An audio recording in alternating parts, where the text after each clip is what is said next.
First the business. Yeah, y'all. Locking this shit. What's up, guys? I hope everybody had a great week. I hope your spirit's in the right place. It's another Friday, so you know what that is. It's First the Biz, First the Business video podcast. I'm Cato, your host. Tonight, I can't propose a toast because I got my son in here with me. I got my Christian nephew. I'm just joking. This is my homework. My nephew, Tavis. And I got Illy in the background. Yeah, yo. And you know what? It's Christmas time. We should be singing Christmas songs. You want to sing a Christmas song, Grayson? Christmas. Let's sing Jingle Bells. Let's sing it. You ready? Jingle bells, jingle all the way. Oh, yeah. In a one-horse open sleigh. Hey, we gotta call Santa, man. We gotta call Santa and tell Santa you've been a good boy all year.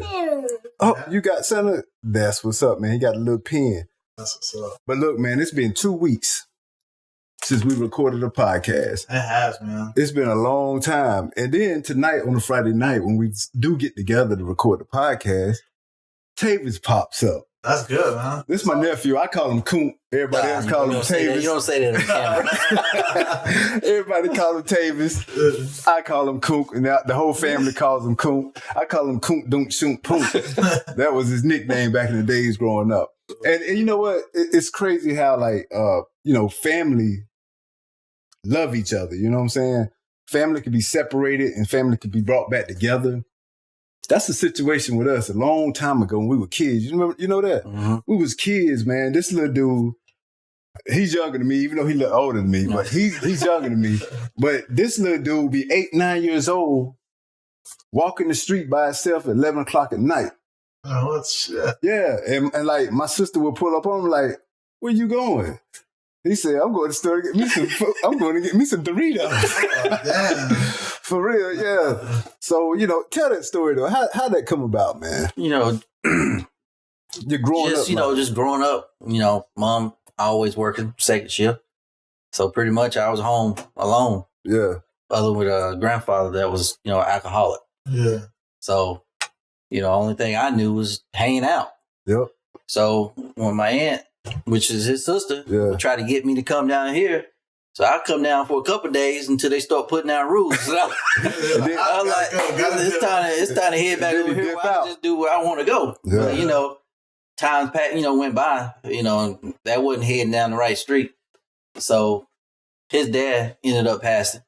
So me and him had a discussion about me moving in. Yeah. And it's funny how things happen too, because when I was living with my mom at the time, every year I'm in summer school, trying to make it to the next grade level. Yeah. But as soon as I moved down here, never went back to summer school, not one time. Really? It was just getting around different people, positive people that was trying to do stuff. They do say that you become a product of your environment. So you know what I'm saying? Yep. So, because when you hang around, whoever you hanging around, man, like you all doing the same thing. Yeah, especially at a young age. Yeah, you influenced easily. Yeah. But I remember the days, man. Like back then, breakdancing was the thing to do.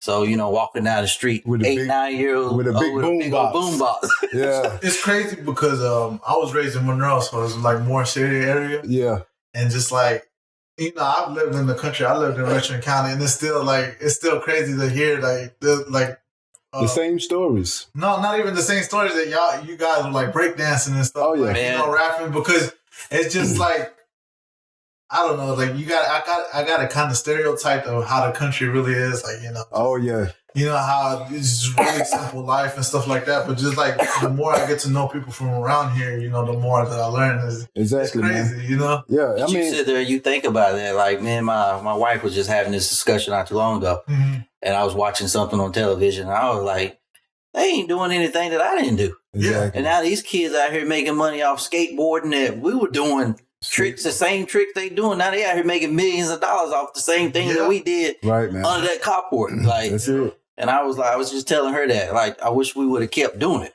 because you thinking, what, 80s, early 90s? Yeah. We was doing this stuff when it really wasn't popular at that time.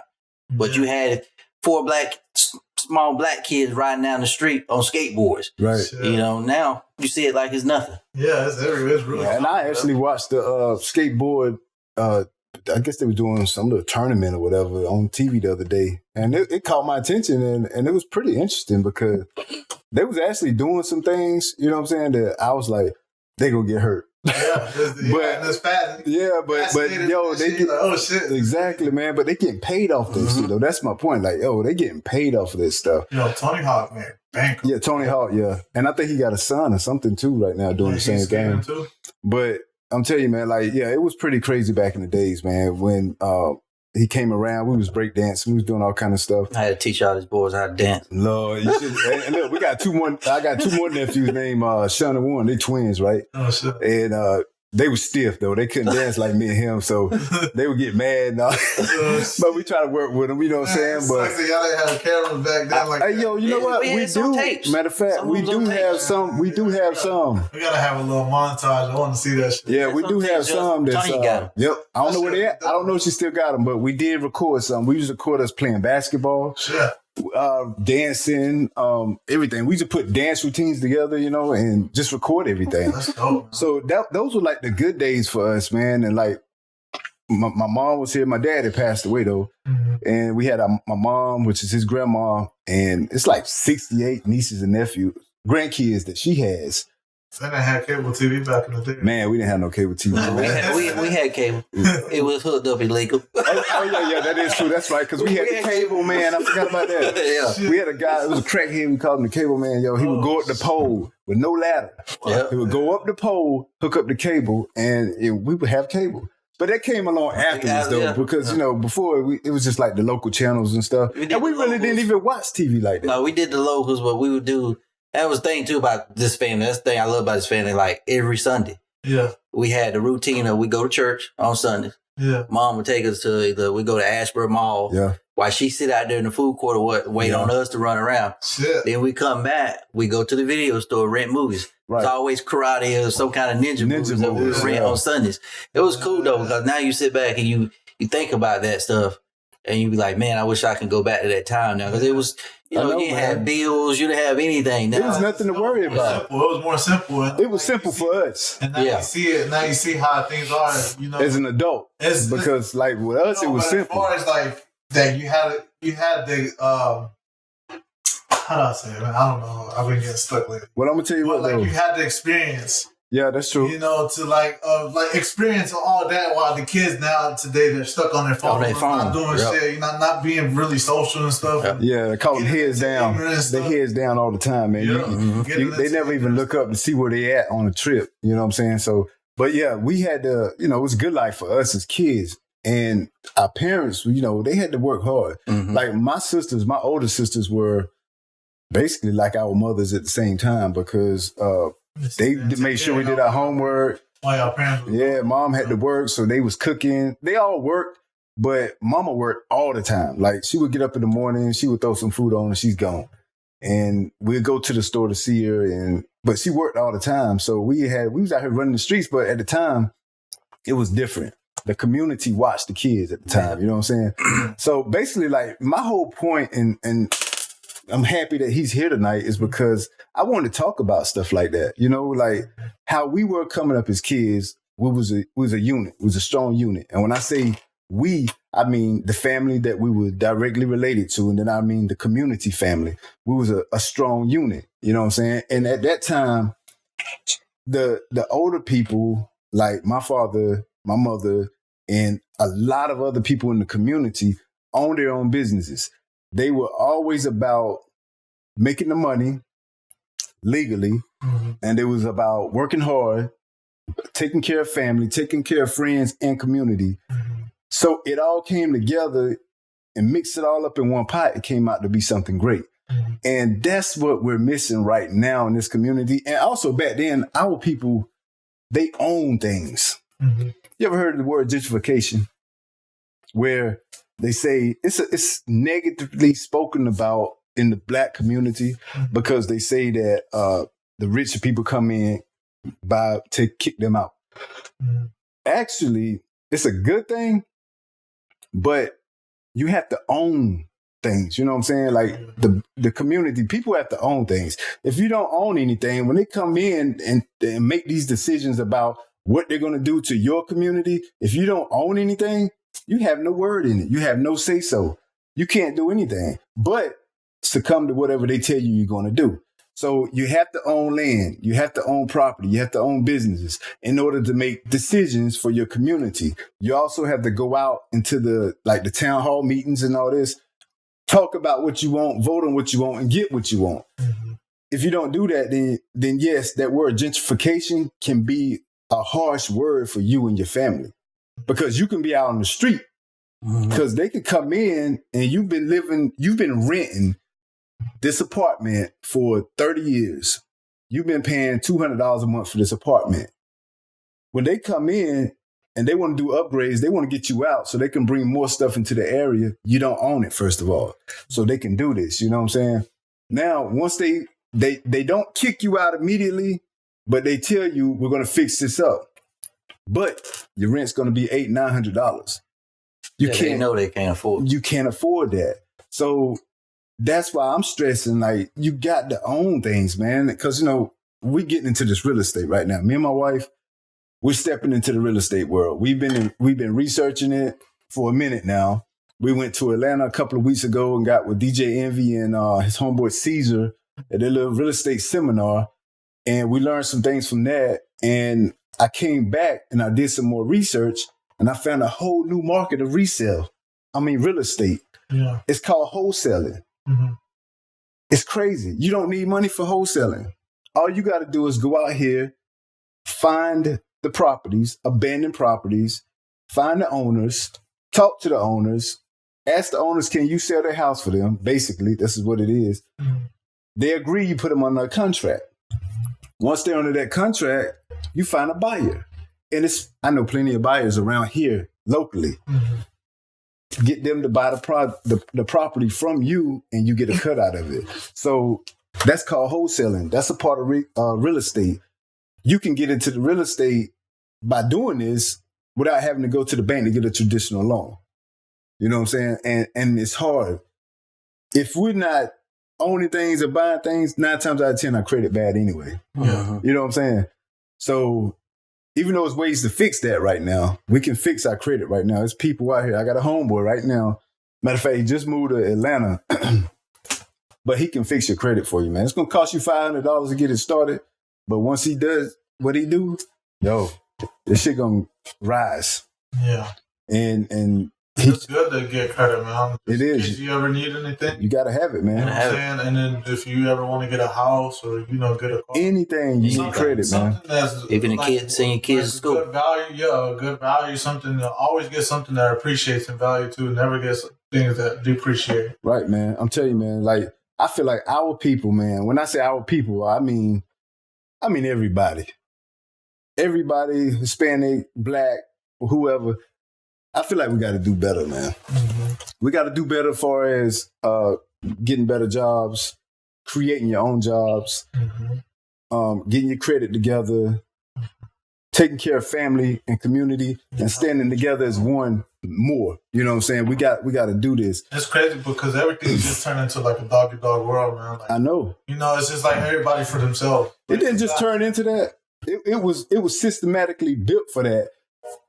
For us. Yeah. You know what I'm saying? It was already built like that for us. That's what keeps us divided, to be honest. We're just following the lead. We're just following what the system telling us to do. Mm-hmm. We've been taught this since we were born. And it's not right. And people keep doing the same shit over and over and over and over. But that's that slave mentality. That's the slave mentality, man, whether it's coming from finances to food. Mm-hmm. But even if you just think about the Black culture. Yeah. First thing, you a light-skinned person, which we heard my whole childhood. Yeah. Just being light-skinned. Oh, y'all a bunch of pretty boys. Oh, y'all rich. Y'all got a house on the hill. Yeah. Oh, dude, we struggling just like anybody else. And but that comes from the white slavery days where they made those people jealous and hate each other. Made Black people hate each other. And that still goes on. It really does. You can see that it still has an effect today. Mm-hmm. Like, you can see that, like, a lot. And, it's sad that it's only, y'all may tell me if I'm wrong. That's what I'm saying. The Black culture, man, the Black community, it's the only place I see this. Yep. Because we're lost as people. Because, first of all, and it's really bad now. It was kind of getting better, and it was better a long time ago when black people were more stand up, fight for your right. Now it's not like that anymore. It's like all that hope is gone.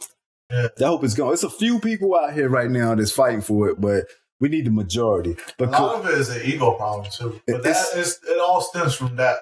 Yeah, it does. It stems from it. It's from control. You know what I'm saying? I'm gonna say one thing. I had this one conversation with a guy at my job, and kind of agree with him a little bit. And the reason what we was talking about, just based on one thing I have noticed, and just listening to this guy talk, he's not from here. Mm-hmm. He's from Cuba. Mm-hmm. So, and just listen to him talk about one day we were talking about race and racism. Mm-hmm. And I never thought about it until he said it. This is the only place that you always hear something about race. Yeah, colors. It's always about a color. It's always been like that. And my whole life is putting the black person's mind that we can't achieve anything because we feel like we've been held down by a white person. You know, but then when you take a person that is an immigrant, when they come in this country, they ain't thinking like that. Mm-hmm. They ain't thinking about color. Nope. They thinking I'm coming here to make money. Right. Yeah. And you know, this guy told me when his dad came here, his dad came over with nothing. Got a regular job. Ended up when he passed away, he had two gas stations. Left his kids with millions of dollars. Yeah, it'd be like that. But we feel like we always been held down because it's like in the back of our mind, we want an excuse all the time of not to be able to achieve something. Right. And we can say, oh, this person held me back. I can't do it because he's not letting me go. Always blaming something on somebody when you shouldn't be like that. And it is like where you from? Where your people from? My family's from Guatemala. Guatemala. Yeah, so they had to cross two borders to get, right. You know? And it's like he said, they come with that mentality like, yo, we have to hustle our asses off. Mm-hmm. You know what I'm saying? And then the majority of the time, they establish themselves here, and then they start sending money to their family. Oh yeah, home, looking out for each other. Yeah, and then that's one thing the black community hates to do. Yep. Is look out for each other. Like, why do we hate to look out for each other? Because even if you start a black business, a black-owned business, they don't want to support it because it's black-owned. They feel like this man's going to get rich. I'm going to make this man rich by making one purchase from him. We've seen that firsthand. Firsthand. I've seen it firsthand a few times. You know what I'm saying? And that makes me sad, but it makes me mad too because our people are doing the same thing that redneck white people were doing right after slavery and back in the days in the 60s and 70s in Mississippi and all around the South. We're doing the same thing right now. Like, we're repeating the cycle because we talk junk about Mexicans and we try to say that like Mexicans all live together. You've got a car full of Mexicans. But you know what? They may be doing that. And what they're doing at the same time that you don't even realize is they working, they pitching in to pay all the bills. They all riding in one car because they saving money and they sending money and they're preparing themselves for whatever. Because I know Mexicans right now, hell, my mother-in-law, I can go to her right now and tell her, look, I need $10,000. She going to give it to me. And not worry about it. If I go to one of my people and say I need $1,000, boy, I ain't got no money. Man, oh shit! What you mean? Yep. Hold on, and then get on the phone and call everybody they know and tell them this nigga asked me for $1,000. Oh shit! Why would it be like that? Why should it be like that? You know what I'm saying? I could be asking you for $1,000 for an investment. I'm gonna give you $3,000 back. Oh, it don't matter. Our people don't care, man. Like we don't want to look out for each other, and it's sad. And we got to change this, man, because like the communities are going down. That word gentrification is really going to actually take our people out of the picture, out of the picture, and we got to start thinking smarter. And like I said one time before on one of the podcasts, that upstate in New York, the kids there was more on a hustle game than we were when we was coming up. Because there, for some reason, the younger kids there, I don't know what it was, but they was always doing something. They had a dream of starting this business or owning this and doing this when we wasn't thinking like that. And it may be because they was just around more stuff than we were, because we was thinking about playing, running around, doing war, all kind of stuff. You know what I'm saying? But our people need to start coming together as one as a unit and building a bigger, stronger community so that we can make it. I think a good way to start is by teaching the kids right now. That's why I'll be working with Grayson all the time and my other 5 kids I got. But Here, just here. Yeah. And the other two, Yeah. you got so and see, and he's the youngest, but he's always around me. Yeah. He's firsthand there with me, seeing everything. Even when I'm talking to people about business, he's there. We doing a podcast. He wants to be a part of it. Daddy, don't forget to let me know when you're about to record. All kind of stuff. The other kids, they kind of went another route, but they're good kids. But I just got to get them. I got to get myself in a better situation. Yeah, before you can help them out. Before I stop breathing and my heart stop beating, I got to have myself in a better situation so that they and the rest of my family won't have to worry about anything. Yeah. And that'll inspire them more because if they see you doing good, then they have something to look for. Exactly. Because a regular 9 to 5 job just ain't gonna get it, man. Fuck no. A regular 9 to 5 job, you barely making enough to pay your bills. Yeah, I think I got like I'm not gonna sit here and say that I've been working all my life, but like I've gotten like the hustle from my parents because I work with them. You know, my mom used to sell tacos at like, you know, on Sundays at the soccer fields and shit. Yeah. And then she had me like down 10, 11, 12 years old, like charging the money. I'm charging the money and she's cooking. My dad's, you know, conversating with the people. I'm taking the money and charging everybody. Boom, boom, boom. That's it. So that kind of got me like started hustling and stuff. Yeah, and you know, that's true too. I mean, cut you off, but we grew up the same way. Mm-hmm. But it was like I wasn't trying to see that. Yeah, we weren't trying to hear it. We weren't trying to hear it either. Like, she had us at the store. We had the best opportunity. Yeah. She was teaching, like I used to go with her when she would go to the food places to buy the stuff, just, you know, to put in her store. I wasn't taking all that in, you know, and then she would have us do work here. Carpentry work. We was doing all kind of stuff because she had rental properties and everything. Yep. And she was trying to get us to follow like her work method, you know? Yep. Like, yo, you really need to do this. Like, cause I don't remember her. My mom ain't never went and clocked in during my lifetime. I've never seen my mom go clock in for somebody else. But then it's funny though, because I didn't find out till probably about 2-3 years ago. One of the things that she kept us, you probably already know, but she kept us sheltered from. Where like I was always thinking that my grandmother would get up in the morning, we get ready to go to school, she going to her job. She would go to these people's house, clean their home, then go to her job, then come pick me up from school from playing sports, then come home and cook.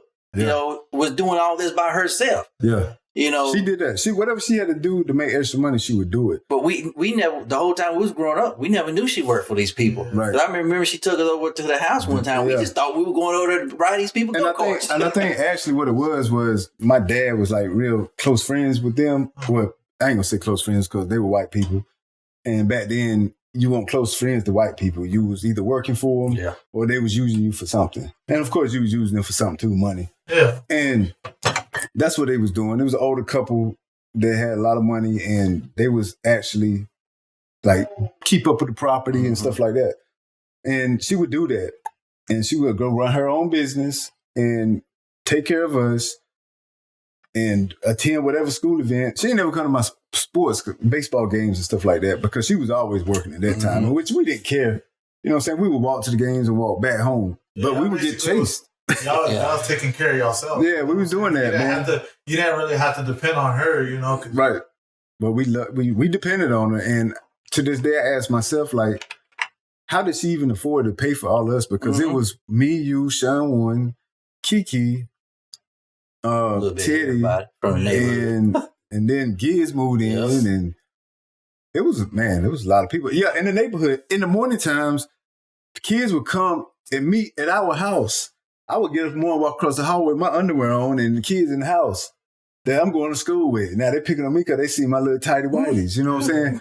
But that's the thing she did, and that's the thing that a lot of older people back then in our community did. So I feel like that's what we got to get back to. The thing is, what I think it is, she put everybody else before herself. Yeah, she definitely did that. You know, and you can tell because a lot of people won't do that nowadays. Oh no, they won't. And that's what I'm saying. That's what we got to change now. We got to regrow our community to make it better as a unit. And because we need those businesses, man. I think one of the problems will always be, though, you got a lot of these young kids, though, they ain't trying to hear us. They're not. They ain't man. trying to listen. But if you think about it, everybody back in y'all is the same way. No, that's I not think true. it's worse No, now. It's worse. It's way worse No, I'm now. not saying, it's every generation is like that. If I walk out here right now and see a 16-year-old probably say something to him, he probably try to fight me. shoot you. Yeah. Yeah. Because and that's sad. Like, fuck you. Like, you don't tell me what to do. That's why we got to figure out a way to reach out and like connect with them, you know? And there's a lot of these young kids that connect with me and I appreciate that. And they know that I appreciate them. I just want to get them where I can talk to them for real. The best way, because you can talk all you want, bro, but like the best way that I've learned is to set an example is to be the example. You want to get down? You know what I'm saying? I've seen that throughout the years because, you know, you can talk to somebody who really, you know, you really want them to change it and then they end up being the same. Yeah. But, you know, you start... My son's a perfect example. You start setting a trail for them. They see you following it and you're doing good and stuff like that. Then they're going to start thinking like, damn, how can I be like him? Or how can I get money like him? How can I progress? You know what I'm saying? Yeah. Like, how can I better myself out? I see him doing really good. And I'm sitting here fucked up. Right. What do I got to do? What do I got to go change to be? It's a lot of kids. Not necessarily like him, but, you know, just live better. There's a lot of kids in this neighborhood right here that, like I said, they respect me and they look up to me and they like things that I do. Like, you know, I dealt with the music, so that attracts them. And then I'm always like, they see me doing some type of business somewhere all the time. Mm-hmm. And I'm not in the streets getting in trouble for one thing. Which is good, man. Which is great because it's easy. It's easy. It's easy so to get in trouble. Go get in trouble, find some shit to do, like, and hard as fuck to get out of it. But I've learned a long time ago, I'm not getting in no trouble like that. I can't do anything for my kids and my family if I'm locked up. Mm-hmm. I can't do it. If I'm caught up in the system, I can't do anything for them. They're going to do what they want to do, and then that's going to make it even worse. So, like, our people, if you got child support out there, man, pay your child support, man. Do what you got to do. Go get your kids, pay your child support, pick your kids up, try to be cool with your baby mama. Because when you're cool with your baby mama, your life is a whole lot easier. Now, that's most cases. Now, y'all baby mamas out there acting stupid as fuck. Y'all need to calm the fuck down. I think, you know what, like social media is now... Social media got everything fucked up, man. They're making that shit seem cool. Yeah, they got it messed up. Oh, my baby mama crazy. Yeah. And, you know, people don't realize that they, you know what I'm saying, they're seeing that shit. That's the new system. They're getting used to it. They're getting used to it to the point where it seems normal. It's control, man. Yeah, it's control. Not even that. It's gotten to the point where we do it to ourselves. Yeah, but it's control though, and I'm gonna break that down while I tell you it's control. I believe it too because they push it. Yeah, it's marketing. It's allowed to be pushed. It's called marketing, but it's deeper than marketing. It's strictly control, just like religion. It's all control, man. Once they can get you to do things and you can receive something from it, you're gonna keep doing it. Yeah. If you go on social media and you start doing all this craziness, and you start getting all kind of likes, you start becoming popular. Now people sharing your posts. Now you feel like you the dookie. You know what I'm saying? Yeah. So you're going to continue to do this craziness.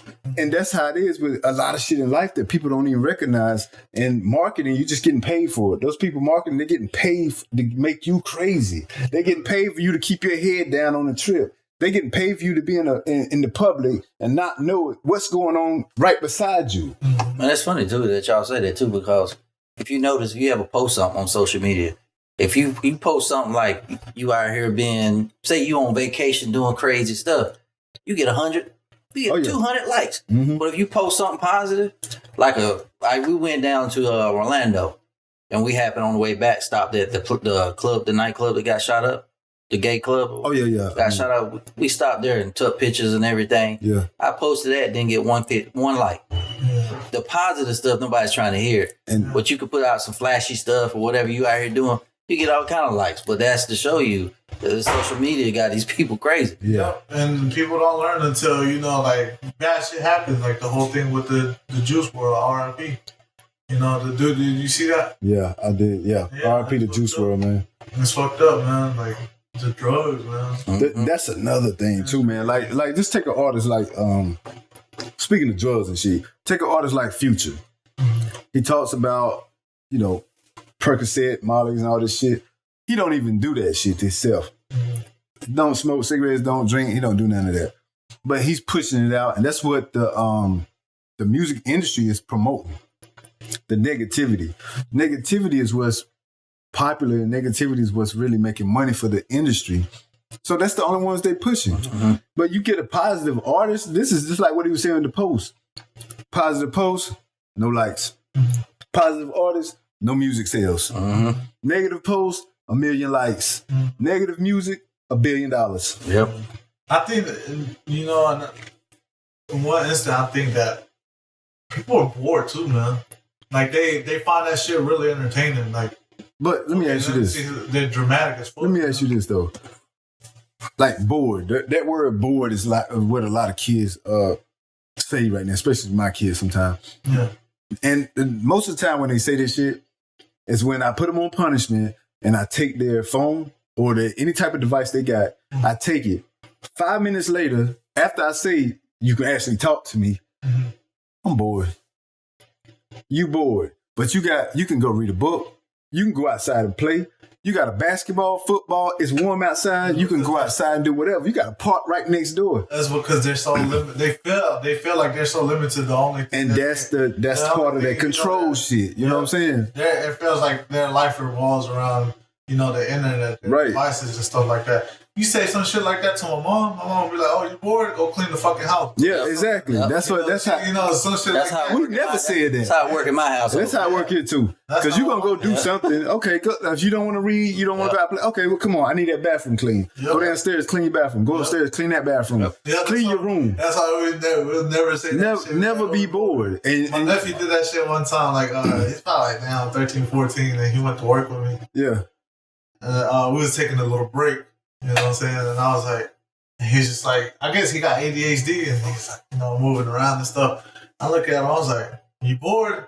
He was like, yeah. I was like, come on, let's go back to work right now. Right. Yeah, he was mad at me. I was like, don't tell me you ever bored. You always got to find something to do, you know? Yep. Yeah, so like that bored, like, it's all... That it's another part of the control shit where they using this stuff and I'm not gonna to say make us like, bored, you know what I'm saying? make them bored. I'm not gonna say like a lot of parents leave that to the kids too now.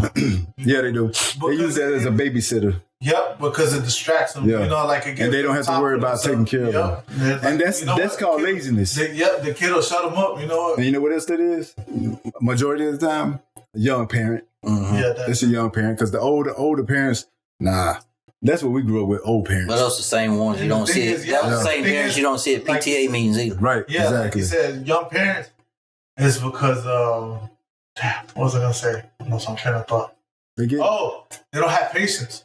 Oh, yeah, true. They don't have patience. Like the older generations, they have patience. You know how to deal with a kid, do whatever you had to do and just deal with them. Now it's just the younger parents, like, here's the phone. Well, but that's the thing though. Like when our grandmother, she didn't have to worry about that because we stayed outside. Yo. Like we had this basketball court back here. We used to keep a yard full of kids. But I think it'd be different if y'all would have had the technology we had today. And see, that's okay. That's probably true. If we would have had the technology back then, we probably would have gotten more stuff done less to what we were doing. Mm-hmm. But that's active outside. That's sort of how I could bring this up right here. Like. For some reason, I don't think I'm crazy, but I feel like it's somebody out there right now that's putting money in to keeping our minds fucked up.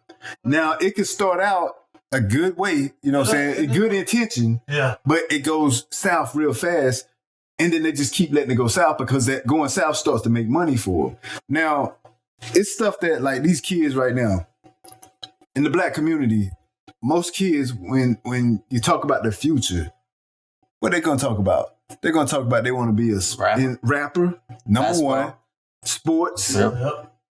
And you rarely hear them talking about, I want to be a doctor, a lawyer. I want to sell real estate. You rarely hear that. So, and it's the social media. It's social media and the system that's making them think that. It's the quick dollar and the big dollar. Environment too. Yep. And their environment. And that's what I'm saying. Like the system uses the environment to teach them that type of stuff because we feel like that's the only way we can get out. Yep. Right, because you think about it. You pull up your social media now, you look up, let's just say Meat Meal. All you're going to see is the luxury cars, his vacations. See, when we was coming up, the big artist was Big Daddy Kane. Mm-hmm. We didn't know nothing about him. Only thing we seen was on a video. Yep. So we just knew he might have had money. Yep. We didn't know how he was living. So we didn't see this stuff. Now it's through right in their face. Yeah, it's right in the face. It's right all in their day face. long. Yeah. All day long. On social media, on the radio, on any type of media, TV. It's in their face all day long, man. And that's what they're consuming. They're feeding their spirit with all that shit. And they coming up thinking that, yo, we can do this. Or either I could be a hustler. You know what I'm saying? Like, when I was growing up, this was right when I got into high school. Hustling was a bad thing. Like, you would be embarrassed to tell somebody you sold dope. You would be embarrassed. Then all of a sudden, the music comes out and it starts changing up where now the dope boys are the rappers. Or the rappers acting like they dope boys. Now, everybody's starting to like the dope boys. It's fucking crazy how this fucking world is, man.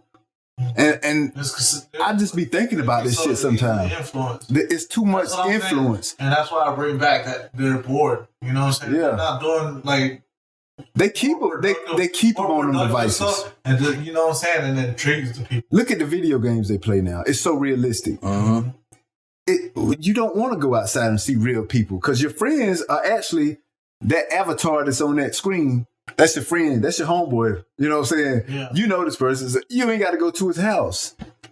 Like he was saying, his daughter, she don't even want to drive a car.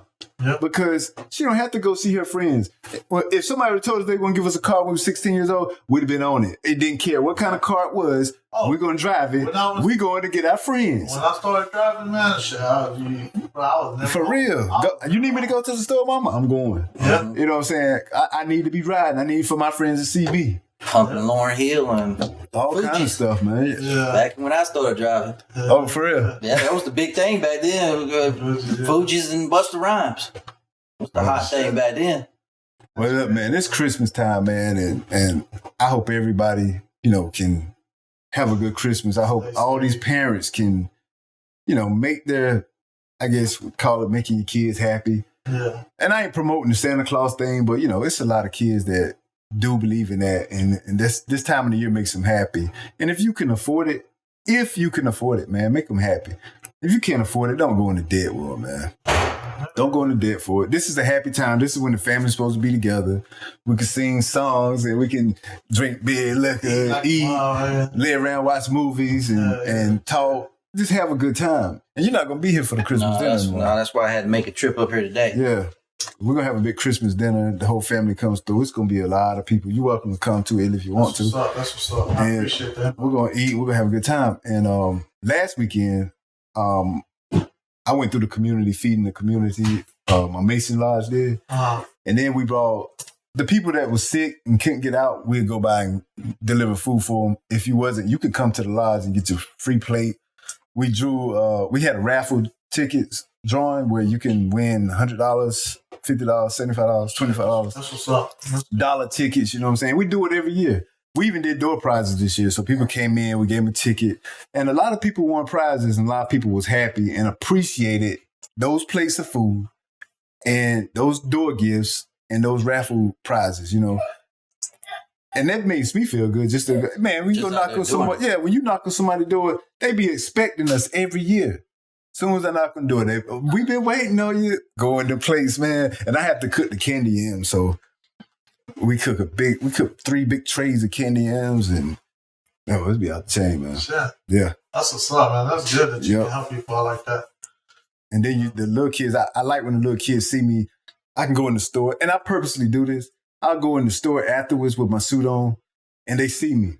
Yeah. And they say, wow, where you been? And I tell them. Yeah. And now I got a few kids asking me, how can they become a Mason? And, I think masonry is a good thing for the community. A lot of people right now, social media and the media has masonry hyped up to be the Illuminati and all this mess. Yeah. They don't know it. And, that's just something to keep people entertained. But it's actually doing hard work for the community and making a good brother, a better brother, a better man. You know what I'm saying? So that's what we do. That's good. And I hope we can get more people to come out and do different things like that too. So every year we do that. Yeah, that's good. And since you got a platform now, like you can inform people about right.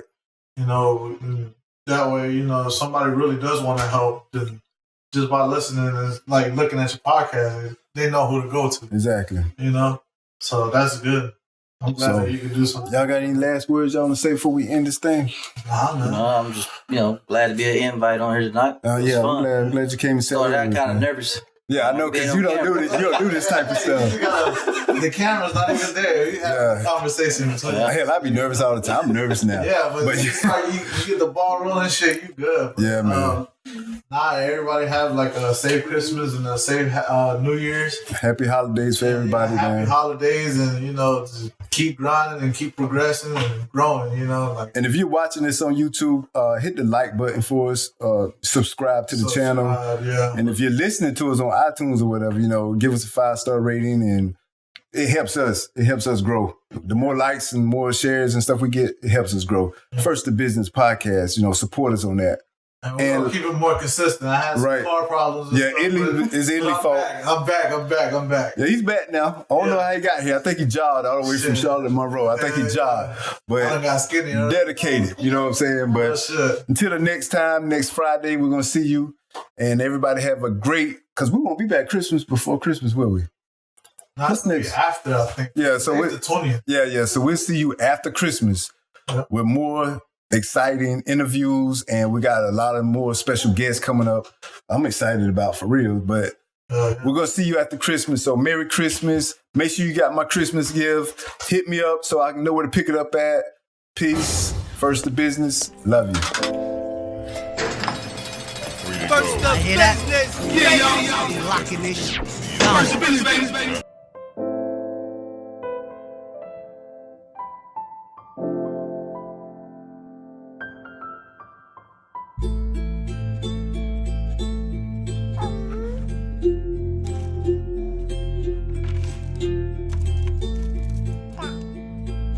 Maya, you gotta be quiet, okay? Come from the bottom, what making it big was probably never even talked about. You either was hustling, rapping, banking on a hoop dream just to make it out. Go to college, yeah, the safer route. Military was the last resort. Spend your whole life working day in and day out. As long as shit's happening for you, hard head, make us all fast. I made mistakes, but it made me better. I ain't never take the easy route, hard not life. I'm applying pressure. Always said I get that fucking Benz. I got heated seats for a cold winter. I know real niggas if you want presses. Best advice, nigga, don't test us. We come with answers if you want question. Still breathing cause the Lord bless us. Still say a prayer, son, of stormy weather. Doing good, shit could be better. Reminisce on times when they wouldn't accept us. Now we bossed up and won't let up. Ran the streets, now let's run a checkup. I ain't gotta say it, but you know who next up. Faced many obstacles and overcame that shit. I was literally at the bottom, yo. Staying at my auntie crib, ain't have shit, nothing to my name, no job, no license. I was driving my bro Witty Whip around and shit. Kicking it with my bro Gil, Buddy, Quez, and Gabe on the daily. Finally got some income, man. Got my L's, started pushing my mom's whip and shit. And on the real, it's been up from there. Let me take you back, though. I was staying at my auntie crib. Wasn't long after graduation. Got tired of sleeping on that fucking couch at my mama's house, so I dipped out. Found myself in a short time. Wasn't long after I got into school. Intro to New Testament. Me and Biggie Witt in the same room. Hit me like, let's put some work in. Now look, making history. This music shit brought the best of me. Guess it's safe to say it was meant to be. Started meeting new faces. Started taking me places. UNC dub like a college student. I ain't made out for this. Back to the basics. Spent a lot of time at Marshall House. I damn near moved in. Shit, I stayed distant from my friends. Gotta figure out where I'ma end. Shit, I never had a plan, but I had faith in the man. Now it all makes sense. Dedicated time and it made this. Had to sacrifice some shit. This is real life, take 6. Real lives, no fiction. What would you do in this position? Spent a lot of nights at Bernardo crib. Lovers fam like my own. Just a young man, look now I've grown. Places I've gone just to bring it home. And I spoke that shit into existence, man. I followed through. I remember having to tell my bro Will before he went on leave and shit. And I told him I was gonna make this shit happen. Went through so many trials and tribulations. Working out the basement, man, it showed me a lot. And my team, solid. I wouldn't change that shit for nothing.